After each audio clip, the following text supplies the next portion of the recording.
Last one. Okay.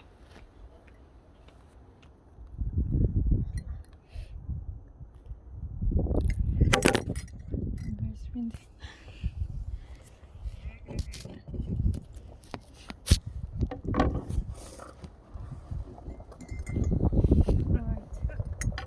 Well, I want to thank you for coming to our agency.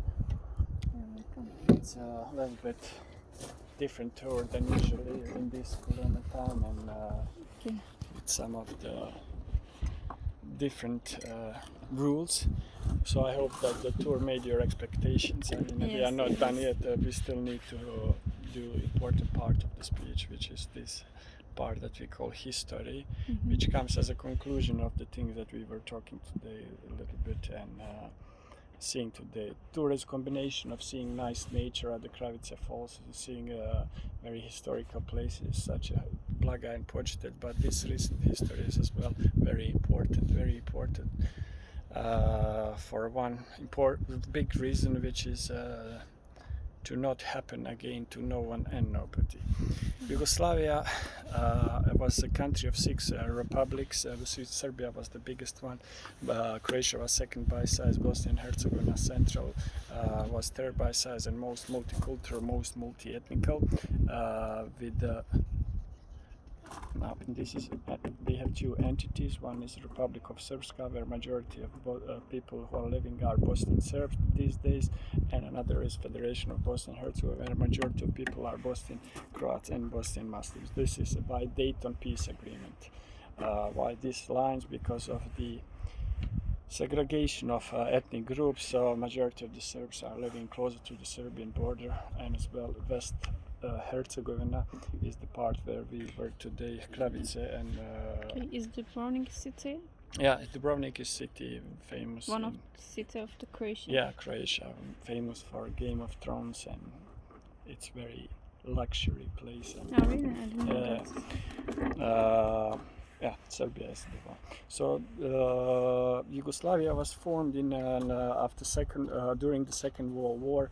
Italians and Germans were occupying Yugoslavia in the 40s, and the nationalist Croat called Ustaše. They had the leader who had the name Ante Pavelić, who in 1941 who gave up of all the Croatian Istria coast and parts of Dalmatia. He signed that document in Rome. In return, he got the all logistic from the Italians, all the ammunition and everything which is needed to form this state, which was known as the first independent state of Croatia, which was spreading same regime as Italian fascist and German Nazis. So they were practically a small puppet of Hitler in here. During the Second World War in the region, first as a military leader is coming guy under the name Josip Broz Tito, was born in 1892 in a small village of Kumrovec, which is today's Croatia, at the time Austro-Hungarian Empire, from a Slovenian mother and Croatian father. But most of the time he was declaring himself as a Yugoslav, because actually biggest credit for forming a country in 1942 under the name Federal People's Republic of Yugoslavia are going to him.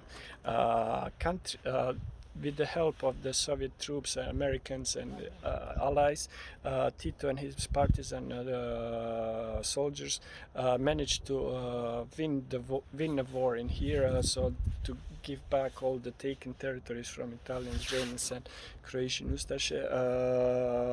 But they made a victory with so many losses. Yugoslavia in the Second World War had more victims than America, which is something that is hard to believe, especially watching all the American war movies. The country was completely devastated, destroyed, and they needed to have a program how to recover from that position. They came up with the idea of this actions, voluntary actions, where everyone participated, small kids, elder people, into rebuilding roads, railways, schools, hospitals, so most important thing.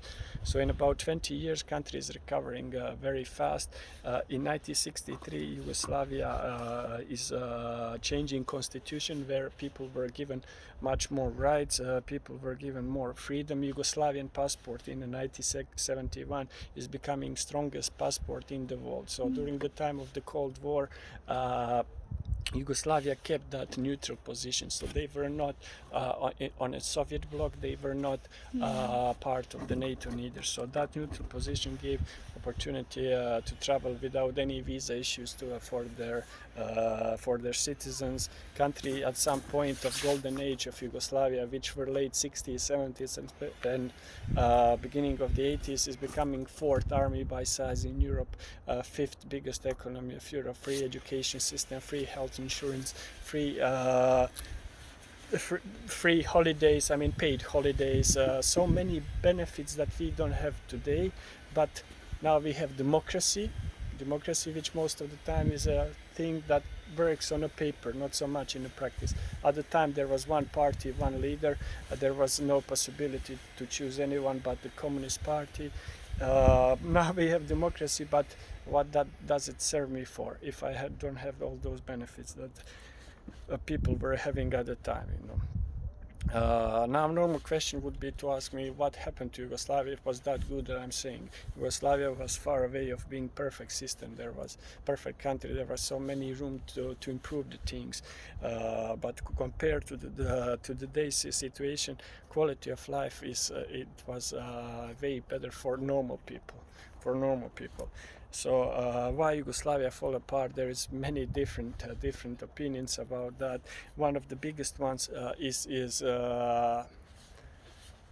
actually made by lifetime president itself. Why? Because he never named a person which is gonna come in the power after his death. He was the lifetime president, and Yugoslavia was not monarchy, so Communist Party was in power, but Tito never said which politician is going to be leader after his death. He died in 1980, and when he died, many different politicians were trying to grab his chair, but none of them was that kind of authority, that kind of iron fist in some points to keep six republics together, four different religions, everything, and quality of life was dropping straight away after his death. Prices of basic stuff, flour, oil, eggs were going up, salaries were going down, inflation was huge in the 80s, and country was doing very, very bad. At the time, as a leader of the Serbian population, is coming the guy under the name Slobodan Milosevic, which was one upcoming clever young politician, but unfortunately leader or follower of this idea, which is the biggest reason for breakup of Yugoslavia, idea which is having name Greater Serbia. Greater Serbia is idea which I said 200 years old, and it was including whole territory over Macedonia, Montenegro, these parts of our country, Bosnia and Herzegovina, because it's bordering with Serbia, and small parts of Croatia in here. Why Croatia? Because there was Croatian Serb living in here. So, can I ask something? Why they don't include Albania to this? Albania was never part of Yugoslavia. Why? Albania was independent. They are Slav also. They were independent, so they didn't. There is no Serbian population living in Albania, so that's the reason. Yeah, and Albania, they had their own dictator called Enver Hoxha. Yes, I know. So yeah, even though that Milosevic wasn't president of Yugoslavia, he got so much power that he put control over the media, he put control over the army. First, as I said, first country that declared independence was Slovenia in 1991, as they didn't want to stay in that kind of Yugoslavia where Serbs are having all power. Milosevic was thinking that he's having 10 million Serbs on his side, 2 more million from other republics would be enough for him to have majority. So idea was quite aggressive, and the republics didn't want to stay in that kind of Yugoslavia any longer. Slovenia declared independence. I mentioned war in Slovenia ended after 10 days. You have Italy in here, Austria in north, Hungary in here. After that, Croatia declared independence by public referendum, and Belgrade, which was capital of Yugoslavia and base of Yugoslavian National Army, didn't recognize that referendum in Croatia, and they made aggression on Croatia by bombing Dubrovnik and aggression on Vukovar in here. Vukovar is that city that I mentioned, that it was most bombed and destroyed city along the side of Mostar. War in Bosnia and Herzegovina starting really shortly, in couple of months after public referendum that happened on the 1st of March 1992, where 64% of population voted for the independence. When we declare independence, Belgrade and authorities in Belgrade were demanding to give all the weapons back, which is in Yugoslavia national bases in Bosnia and Herzegovina, because it's not Bosnian weapon but Yugoslavian. Give us our weapon back. Okay. Legit request, we can say, but actually what that means, it means a demobilization of the people in here, because they knew it about their intentions to take territory for themselves. And of course it's always easier to take a territory when there is no guns and artillery to fight back. Our leaders were not really recognizing that move, that request, so people were naively giving all the weapons back, not thinking of idea of possible war. Unfortunately, war is starting really shortly after that process of demobilization on 6th of April 1992. 6th of April is unofficial beginning of the war. Why unofficial? Because there are still 3 different dates when war started, who started, and which reasons were. 3 different dates. It's pretty clear why. 3 different ethnic groups. Everyone is having a different date or different reason why war started. On that date, Sarajevo, our capital city, was occupied. War started over there, and Sarajevo will go into the siege, which will last 1,425 days. I mentioned that it's the longest siege in the history of the modern wars. War in Mostar is starting in few days, when Yugoslav National Army is crossing one huge mountain behind your back called Velej and attacking this East Herzegovina region with 60,000 heavy armed soldiers. They are taking all the territories that they wanted. They took left bank of river Neretva in Mostar. Why am I saying left bank? Because they never crossed to the west side of Mostar, which was very confusing for the people at the time, because that army was that strong that they could easily take whole city for themselves, but they didn't. Some parts of my family, my cousins, were living in east side of Mostar in April 92 when those things were happening, and after the war they were explaining what was happening in those days, saying some heavy armed Yugoslavian soldiers are coming with the guns in your house with a paper like this where it was written, do you recognize Great Serbia as your country and Slobodan Milosevic as your president? Coming with the guns, what's your answer gonna be? So they signed that they do recognize, even though that they were not agreeing with those terms, but you want to save your life. But some people didn't want to sign, even with that kind of conditions. You know what happened to those people? They end up being killed in their own home, or some of them were even locked in a concentration camps. And as soon as those soldiers left their homes, of my family, of my cousin, people were escaping to the west side of Mostar, which is further down over there, and people were drinking coffee normally over there. Everyone was confused. This side of Mostar is burning, it's in a war, people were dying. Over there, normal life. Why was that? Everything got so much sense, but unfortunately too late. Why? Because after the war it was published this secret meeting that happened earlier in 1991 in Karađorđevo in Serbia, in a city.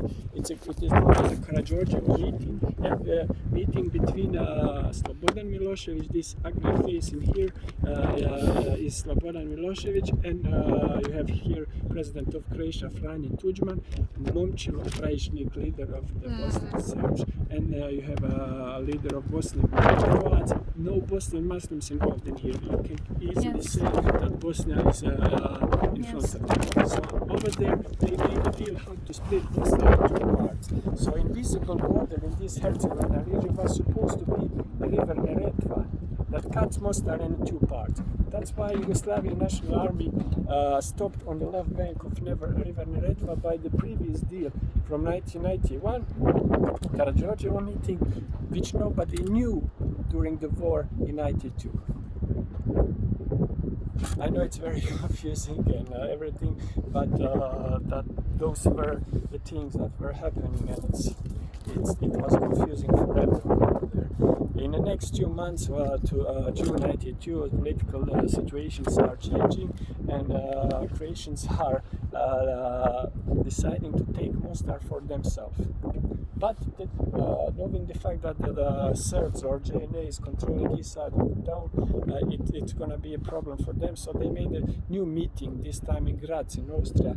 Leaders of Bosnian Serbs and Bosnian Croats had a meeting, and Croatians were demanding to have whole city for themselves. In return, they were promising more territories for the Serbs, and here more territories which were supposed to be for the Croats by the previous deal. But Serbs couldn't let Mostar for the Croatians, and that meeting wasn't successful. So Croatians are now coming with a new plan. They are making alliance with the Bosnian army, because we are still not in the war. They are making alliance, knowing the fact that they don't stand a chance to move JNA alone. And both sides, Bosnians and Croats, had the same enemy. No matter that these two countries are fighting against each other.